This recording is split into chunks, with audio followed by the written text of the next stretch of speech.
Hello BRO warriors, welcome back to my YouTube channel. Friends, आज फिर एक informative video लेके आए हैं बीआरओ में जॉब प्रोफाइल पे। आज हम जिस ट्रेड के बारे में बात करेंगे वो है इलेक्ट्रीशियन। आज हम इलेक्ट्रीशियन की जो लाइफस्टाइल है, जो जॉब प्रोफाइल है, उस पर बात करेंगे। आज इस वीडियो में अपने कौन कौन से पॉइंट लेंगे उस पर बात कर लेते हैं।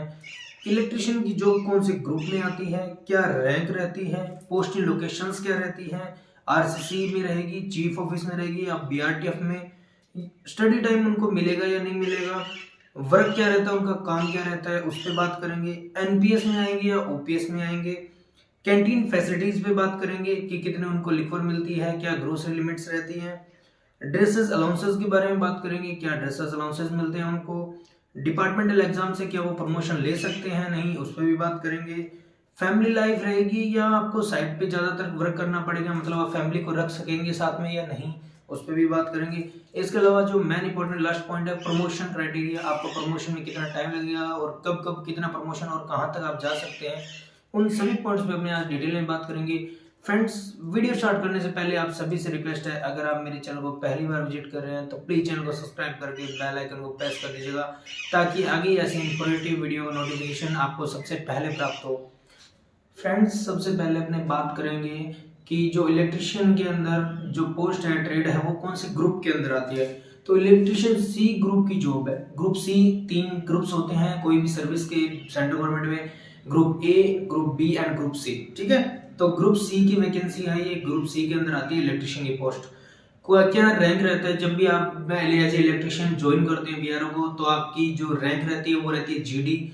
जीडी का मीन ये होता है कि आपको किसी भी प्रकार की कोई रैंक नहीं लगती है, यहाँ पे भी नहीं लगेगी और यहाँ पे भी नहीं लगेगी, ना यहाँ रैंक ना कंधे पे रैंक। मीन आप ओनली ग्रेफ की जो खाकी कलर की ड्रेस पहनेंगे उसमें कोई फिफ्टी नहीं लगेगी। ठीक है, तो आप जीडी रैंक से स्टार्टिंग करते हैं। जीडी रैंक का मतलब समझ गए।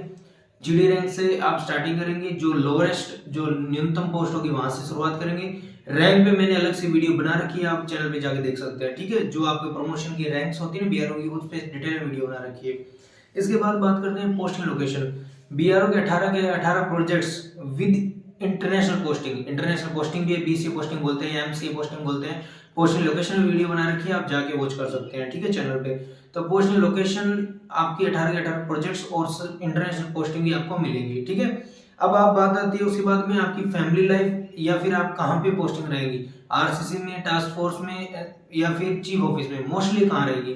तो एज ए नॉर्म्स आपकी पोस्टिंग कहीं पे भी हो सकती है, आरसीसी में भी, बीआरटी में भी या चीफ ऑफिस में।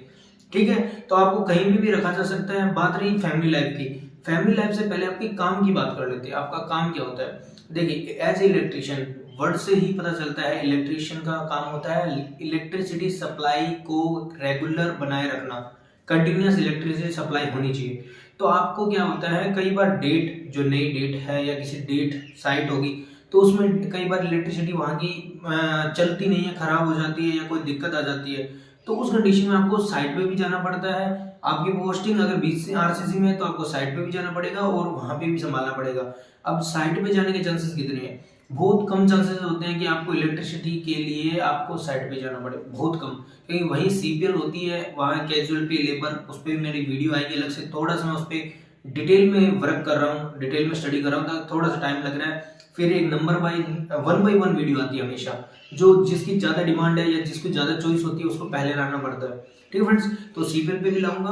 तो जैसे मैं कह रहा था कि सीपीएल होता है जो कैजुअल पे लेबर, वो फील्ड में एक्सपीरियंस्ड होते हैं, तो वही लाइट से कर लेते हैं। तो डेट पे आपको जाना पड़ता है, पर बहुत कम चांसेस में, या तो कहीं नई लाइन इलेक्ट्रिसिटी की डालनी पड़ती है डेट या साइड पे, या फिर वहां खराब हो जाती है तब। ठीक है, उसके अलावा आपको मोस्टली आरसीसी और बीआरटी और चीफ ऑफिस तीनों जगह रहना पड़ता है। वहां पे आपको क्या करना पड़ता है, वहां पे आपको आपकी जो इलेक्ट्रिसिटी को मेंटेन करना पड़ता है। जैसे अगर वो वहां पे जैसे डीसी के थ्रू, डीसी मतलब होती है ना, जो ये तो एसी होती है, डीसी होती है, 2 प्रकार की पावर होती है। तो डीसी के थ्रू भी पावर कैसे देनी है, जनरेटर्स को मेंटेन रखना, जनरेटर से भी लाइट देते हैं, तो जनरेटर पे भी आपकी ड्यूटी लगाई जा सकती है कि आप जैसे लाइट चली जाए तो आपको जनरेटर को ऑन करना, उसको मेंटेन रखना। आपकी ड्यूटी क्या होती है, 24 आवर्स होती है, कि मतलब अगर नाइट को भी लाइट चली गई ना, तो सबसे पहले आपको भाग के जाना पड़ेगा और लाइट इलेक्ट्रिसिटी सप्लाई बाधित नहीं होनी चाहिए, वो सही करनी है, आपका मेन काम है। इसके अलावा आपको व्हीकल्स में भी इलेक्ट्रिक इक्विपमेंट्स इलेक्ट्रिक इक्विपमेंट का मतलब समझते हैं, व्हीकल में भी जितने भी इलेक्ट्रिक पार्ट हैं, जैसे लाइट और भी जैसे कोई हॉर्न या फिर जैसे भी इलेक्ट्रिसिटी से जो इलेक्ट्रिक सप्लाई से चलते हैं, उनको भी आपको भी सही करना पड़ता है। व्हीकल मैकेनिक का काम व्हीकल से मतलब जो पेचकस प्लास से संबंधित काम होता है। इलेक्ट्रिसिटी का काम आप वो भी आप करेंगे मशीनरी में, ठीक है, वो आपका काम है। जनरेटर्स पे ड्यूटी लग सकती है। इसके अलावा आपका काम कितना रहता है, अब बात कर लेते हैं स्टडी टाइम मिलेगा नहीं मिलेगा उस पर। देखिए जैसा कि आपके इलेक्ट्रिशियन जो बीआरओग्राफ में अभी हैं उन्होंने बताया, आपके लिए बहुत कम वर्कलोड रहता है। मतलब जैसे ऐसा तो है नहीं पूरे दिन लाइट खराब हो जाती है, पूरे दिन लाइट जाती है, ऐसा कुछ होता नहीं है। तो उस कंडीशन में क्या होता है, आपको मतलब जैसे आपने कहा इलेक्ट्रिसिटी चालू कर दी, ठीक है, अच्छे चल रही है, आपने पढ़ाई करो। अब वो क्या काम है, हर रोज तो लाइनें बिछानी नहीं होती, हर रोज तो लाइन खराब नहीं होती लाइटें, तो कभी कभी ही मजबूरी में या इमरजेंसी में काम आता है, वरना आप रिलैक्स है, आराम से पढ़ाई कर सकते हैं, आराम से पढ़ाई कर सकते हैं। और आपकी जो पोस्टिंग है वो आरसीसी बीसीसी मतलब ऑफिस लाइफ में रहेगी। आपको ऑफिस में जो आपकी जो पोस्टिंग होगी, कभी भी डेट में जाके पोस्टिंग नहीं होगी। ऐसे नहीं कि आपको डेट में लगातार भेज दिया जाएगा कि आप 1 महीना 2 महीना 6 महीने डेट में रहिए, ऐसा कभी नहीं होता। आपको आरसीसी में भी रहना पड़ सकता है, बीआरटीएफ में भी, बीसीसी में भी और चीफ ऑफिस में। जहाँ पे ऑफिस है वहाँ फैमिली लाइफ आराम से आपकी फैमिली रख सकते हैं, ठीक है। स्टडी टाइम पे बता दिया मैंने कि ऐसे नहीं है कि बहुत ज्यादा वर्क रहता है, इतना कुछ ज्यादा वर्क नहीं रहता। इमरजेंसी में हाँ जरूर जाना पड़ सकता है कि नाइट को कहीं ऑफिस में लाइट खराब होगी या कभी कुछ हो गया दिक्कत, तो इमरजेंसी मतलब एकदम से कभी भी आ सकता है, वरना आपको आराम से पढ़ने का टाइम मिल जाएगा, आगे बढ़ने का टाइम मिल जाएगा, ठीक है। अब इसमें प्रमोशन की बात करेंगे, डिपार्टमेंट एग्जाम की आगे बात करेंगे, वीडियो को स्किप मत करना, ठीक है। अब वर्क हो गया, स्टडी टाइम हो गया, अब बात करते हैं एनपीएस में आएगी या ओपीएस में। ऑफ कोर्स अभी नेशनल पेंशन स्कीम चल रही है तो एनपीएस में आएगी, ओपीएस कैटेगरी में नहीं आएगी। स्टेट गवर्नमेंट अधिकतर जैसे राजस्थान हो गया या फिर पंजाब हो गया, वहां पे ओपीएस लागू हो चुकी है। ओपीएस का मतलब होता है ओल्ड पेंशन स्कीम, एनपीएस का मतलब न्यू पेंशन स्कीम। इन दोनों में जो डिटेल रिव्यू या डिफरेंस है उस पर मैं वीडियो लेके आऊंगा जल्दी। इसके अलावा इसके बाद में मैं आपकी मिशन है, आपका ऑपरेटर कम्युनिकेशन है, इन पे भी जो प्रोफाइल पे वीडियो मैं 1-2 दिन में लेके आऊंगा, ठीक है फ्रेंड्स। और इसके अलावा लिक्वर जो अपनी दारू मिलती है उस पे भी मैं जो क्या रेट रहते हैं, डिफरेंस क्या रहता है, उस पर वीडियो लेके आऊंगा, ठीक है। एनपीएस में आएगा, ठीक है, नेशनल पेंशन स्कीम के अंतर्गत आएंगे आप। Canteen facilities as a ORs rank, ORs rank है, अदर्स रैंक है या जीडी की जो रैंक है उसके अकॉर्डिंग आपको महीने की 5 बोतल, कितनी बोतल, 5 बोतल आप लिक्वर ले सकते हैं। 5 में चाहे आप विस्की लीजिए, चाहे 5 आप रम लीजिए, आपकी इच्छा है। 5 बढ़िया से बढ़िया ब्रांड की आप लिक्वर ले सकते हैं, ठीक है। 5 बोतल विस्की या रम की जगह अगर आप बियर लेना चाहते हैं तो 5 × 4 20 बोतल आप बियर ले सकते हैं। अगर आप लेडी बियर मतलब जो एक लाइट बियर आती है, बहुत लाइट, वो जैसे शायद ब्रेजर नाम से आती है, जिसकी ब्रेजर नाम से आप सर्च पे कर सकते हैं, वो 1 के पीछे 8 मिलती है। एक बोतल अगर आप दारू लेंगे उसकी जगह वो बियर लेंगे ना, लाइट बियर, तो 8 मिलेगी।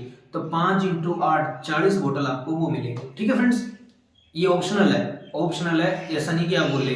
अगर आप ये कोटा 1 महीने में यूज नहीं करते हैं तो अगले महीने के लिए लैप्स हो जाएगा, ठीक है। कैंटीन फैसिलिटी पे मैंने वीडियो बनाई है कि आप कैंटीन की फैसिलिटी है ट्रेनिंग में कैसे अवेल कर सकते हैं, और जस्ट ज्वाइन करते ही बिना कार्ड के कैसे अवेल कर सकते हैं, ठीक, वो भी आप जाके वॉच कर सकते हैं फ्रेंड्स। इसके बाद बात करेंगे ड्रेसेस अलाउंसेस। प्रत्येक साल जुलाई महीने में, जुलाई की 1 तारीख को आपको क्रेडिट होते हैं 10,000 कुछ रुपए, 10,012 या 10,000 रुपए आपकी ड्रेसेस अलाउंसेस के लिए, कि आप अपनी जो वर्दी है वो नई सिलवा सकते हैं, नया कपड़ा ले सकते हैं, नई रैंक ले सकते हैं, नई कैप ले सकते हैं, नए शूज ले सकते हैं, जो आप चाहें उसमें ले सकते हैं। और ना चाहें तो बिल्कुल नहीं लिए, वो आप पैसे अपने पास रख सकते हैं। ऐसा कुछ नहीं है कि वो पैसे आप मिले हैं तो आपको लेने ही आवश्यक है, ऐसा कुछ नहीं है। अगर आपको लगता है तो आप लीजिए, ठीक है फ्रेंड्स। अब बात करते हैं डिपार्टमेंटल एग्जाम की। देखिए फ्रेंड्स, इलेक्ट्रीशियन पोस्ट के लिए किसी भी प्रकार का कोई डिपार्टमेंटल एग्जाम नहीं होता जिससे आप प्रमोशन प्राप्त कर सकें। कोई भी किसी भी प्रकार का एकमात्र डिपार्टमेंटल एग्जाम होता है, वो बोलते हैं सीएमई। सीएमई क्या होता है, उसके थ्रू जेई कैसे बनते हैं। सीएमई से आप जेई बनते हैं, डायरेक्ट जेसीओ 2 स्ट्रिप्स यहाँ लगती है, आप डायरेक्ट जेसीओ रैंक पे, सूबेदार रैंक पे जाते हैं। उसके लिए मैं अलग से डिटेल में वीडियो लेके आऊंगा, क्योंकि उसकी काफी बड़ी पीडीएफ है, मैं उसको रेड कर रहा हूँ। बहुत बढ़िया इंपॉर्टेंट वीडियो है जो आपके कुछ ही दिनों में, 2-4 दिनों में आ जाएगी आपके सामने। उससे आप कोई भी सी ग्रुप का कैंडिडेट है वो जेई बन सकता है। कब एग्जाम होते हैं, क्या है क्राइटेरिया, उसकी मैं वीडियो जल्द लेके आऊंगा, ठीक है। तो डिपार्टमेंटल एग्जाम आपका कोई नहीं होता, आपको सिर्फ सर्विस कितनी की है उसके बेसिस पे आपका प्रमोशन होगा। तो वो प्रमोशन क्या क्या होते हैं उस पर बात कर लेते हैं। देखिए इलेक्ट्रीशियन पोस्ट प्रमोशन की बात करें तो इलेक्ट्रीशियन पोस्ट आप स्टार्टिंग करते हैं एक जीडी रैंक से। जीडी मतलब आप एक सिपाही की रैंक, सोल्जर की रैंक से स्टार्ट करते हैं, कोई भी रैंक नहीं होती। उसके बाद आपका प्रमोशन होता है, वो होता है चार्ज इलेक्ट्रीशियन की पोस्ट पे। चार्ज इलेक्ट्रीशियन क्या होता है? चार्ज इलेक्ट्रीशियन होता है जिसमें यहाँ पे 3 स्ट्रिप्स, कहाँ पे? यहाँ पे 3 स्ट्रिप्स लगती है। कितनी? 3 स्ट्रिप्स लगती है और आप हवलदार रैंक पे पहुंचते हैं। चार्ज इलेक्ट्रीशियन की पोस्ट होती है, उसमें हवलदार रैंक, आपकी 3 स्ट्रिप्स लगेगी। कितना प्रमोशन में टाइम लगता है? देखिए उसमें अप्रोक्स 14 से 15 साल लगते हैं प्रमोशन होने में। ये 12 भी हो सकते हैं, ये 17 भी हो सकते हैं। ये डिपेंड करता है आपकी जो डीपीसी है वो कितनी जल्दी है। डीपीसी मतलब जो आपकी सीनियरिटी लिस्ट ये जो भी होती है वो कितनी जल्दी है, उस पर डिपेंड करता है। ठीक है, तो ये चीज बता दी मैंने कि आप 14 से 15 साल या 12 से 17 भी हो सकता है। ये डिपेंड करता है आपकी कैटेगरी पे और आपकी डीपीसी आने पे। ठीक है, तो इतना टाइम जो चार्ज इलेक्ट्रीशियन बनने में लगता है। उसके बाद कौन सा प्रमोशन होता है? उसके बाद प्रमोशन होता है आपको, मैं थोड़ा लंबा नाम है बता देता हूँ, एक सेकेंड। हाँ, superintendent electrical and mechanical grade 2। Superintendent electrical and mechanical grade 2, समझ गए? ये रैंक होती है। उसमें क्या होता है, आपकी एक स्ट्रिप लगती है यहाँ पे जीशो, एनसीओ से आप जीशो में आ जाते हैं। चार्ज इलेक्ट्रीशियन एक एनसीओ रैंक थी, नॉन कमीशन्ड ऑफिसर। अब नॉन कमीशन्ड से आप कमीशन्ड में आ जाएंगे, junior commissioned officer. JCO rank में एक स्ट्रिप लगेगी। रैंक का नाम है superintendent electrical and mechanical grade 2 non diploma holder. ठीक है, डिप्लोमा होना जरूरी नहीं है इसमें, ये प्रमोशन से बनता है। और इसमें आपके यहाँ पे एक सिंगल स्ट्रिप लगती है और आपकी पोस्ट कहलाती है नायब सूबेदार अकॉर्डिंग टू आर्मी। आर्मी की जो रैंक है उसके अकॉर्डिंग नायब सूबेदार की रैंक होती है। इसका प्रमोशन कितना होता है? तो इसका प्रमोशन कुछ भी नहीं कहा जा सकता, क्योंकि सबसे ज्यादा आपका टाइम लगता है वो चार्ज इलेक्ट्रीशियन बनने में लगता है। उसके बाद में अगर आप 10 साल में भी बन सकते हैं, 15 साल में भी आप क्या बन सकते हैं, जो ये सिंगल स्ट्रिप है आपका, जो superintendent electrical and mechanical grade 2 बन जाते हैं। अब इसके बाद में क्या प्रमोशन रहता है? इसके बाद में प्रमोशन आता है आपका जेई ईएनएम। ईएनएम मतलब इलेक्ट्रिकल एंड मैकेनिकल, जेई मतलब जूनियर इंजीनियर। डायरेक्ट 2 स्ट्रिप्स लगती है आपके यहाँ पे। इसके बाद में 2 स्ट्रिप मतलब subedar rank, junior commissioned officer, JCO rank होती है। ठीक है, ये कब बनता है? ये तभी बनता है जब आपके पास में इलेक्ट्रिकल या मैकेनिकल में क्या हो, डिप्लोमा किया हुआ हो और आप एक इंटरनल एग्जाम क्लियर करते हैं। इंटरनल एग्जाम कौन सा होता है? वही सीएमई पुणे।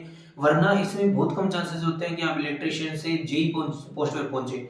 आप लास्ट से लास्ट आप मान लीजिए आप कहां तक पहुंचेंगे, आप लास्ट से लास्ट पहुंचेंगे चार्ज इलेक्ट्रीशियन।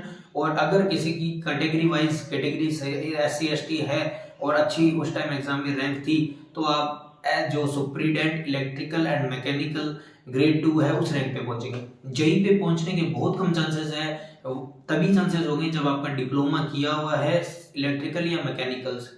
ठीक है, उसके लिए इलेक्ट्रीशियन के लिए तो मिनिमम ITI तो होनी चाहिए आपके पास में, उसमें इलेक्ट्रीशियन में। उसके बाद में अगर डिप्लोमा कर रखा है आपने तो आपका जेईएनएम तक पहुंच सकते हैं, वो बहुत कम चांसेस है। ठीक है, ये प्रमोशन क्राइटेरिया गया। जेईएनएम के बाद में तो यही होता है, गोल्ड शिप आ जाती है। वो तो देखो होना नहीं है तो उसकी बात नहीं करेंगे, जो होगा उसी की बात करेंगे। ठीक है फ्रेंड्स, अब बात करते हैं, प्रमोशन हो गया, फैमिली लाइफ की बात कर ली मैंने कि फैमिली हाँ आप आराम से रख सकते हैं, नो इशू, कोई प्रकार का इशू नहीं है, आप फैमिली आराम से रख सकते हैं। ठीक है फ्रेंड्स, तो मैंने उम्मीद करता हूँ कि मैंने सारे आपके डाउट क्लियर कर दिए हैं। फिर भी अगर कोई डाउट रह गया हो तो मुझे आप मेरे इंस्टा हैंडल, फेसबुक हैंडल और ऑफिशियल टेलीग्राम ग्रुप है, जिन सभी का लिंक मैं डिस्क्रिप्शन बॉक्स में दे दूंगा, आप जाके वहां विजिट कर सकते हैं, मुझे मैसेज कर सकते हैं, मैं जितना जल्दी होगा आप सभी का रिप्लाई करूंगा। एंड फ्रेंड्स, ऐसे ही मैंने फिजिकल मेडिकल फॉर्म भरने से लेके आपके रिजाइन तक की सभी वीडियो बना रखी है, सभी का लिंक मेरी प्लेलिस्ट में मिल जाएगा। फॉर्म भरने का अलग प्लेलिस्ट है, आपकी जॉब प्रोफाइल का अलग प्लेलिस्ट है, और इसके अलावा आपके डिजाइन या अदर FKU कैंटीन फैसिलिटी इनका अलग प्लेलिस्ट आप जाके चेक कर सकते हैं, वहां देख सकते हैं। ठीक है फ्रेंड्स, ऐसे मेरे साथ बने रहिए, मिलते हैं नेक्स्ट वीडियो में। प्लीज वीडियो को लाइक कीजिए, चैनल को सब्सक्राइब कीजिए एंड नोटिफिकेशन को ऑन कर दीजिएगा। जय हिंद, जय भारत।